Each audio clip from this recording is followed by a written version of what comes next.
process. Problem solving, reasoning, writing, ability to get along with others are just a few things that are determined from this type of test. So in an achievement test, it measures what they already know. This test measures skills and knowledge in a certain area of the workplace.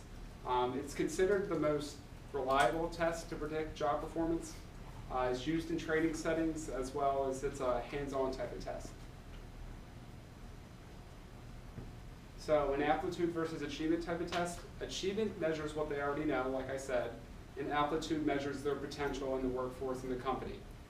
Aptitude is what a person can do but is not yet done, and achievement is what they've already done and what they've already gained and know. Aptitude tests have a broader range, while achievement tests focus on one area. So in interviews, these usually follow this pre-screening type tests. You want to focus in on their body language as an employer. So do they appear nervous? Do they appear confident in their answers? How well do they present themselves? Did they ask their own questions? And do they appear interested in the job? So now we ask, why do we test in the workplace? Pre-screening can eliminate candidates who are not prepared before the interview process. Testing in a company can help find the most qualified person. Testing can also show more than the simple application. And as a company, you always need to make sure your tests are following with legal laws. So another example, like Greg said, is the Myers-Briggs personality test. In this test, it determines your personality out of 16 different types. None of these tests or types are better or worse than the other. It indicates physiological preference of the person.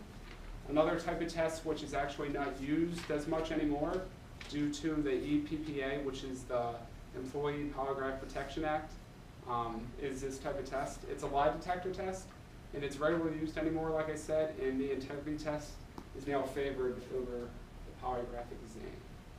So when you do your results, you gotta know that feedback is not always given.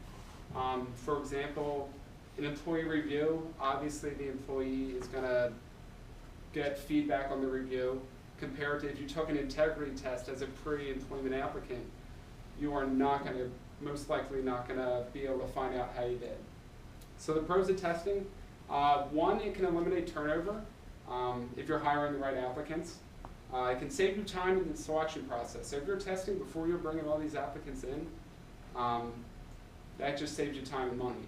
It can also increase morale if you're bringing in the right employees. Well, for my new and you, I don't know why the pictures aren't coming up, but I was a former supervisor and manager at Chick-fil-A, and as many of you know, Chick-fil-A has a certain standard for their employees that they hire and bring in. So while I was conducting interviews and being a part of these interviews,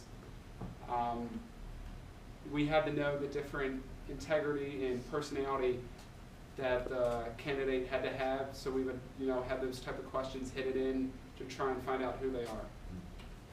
Thank you, guys.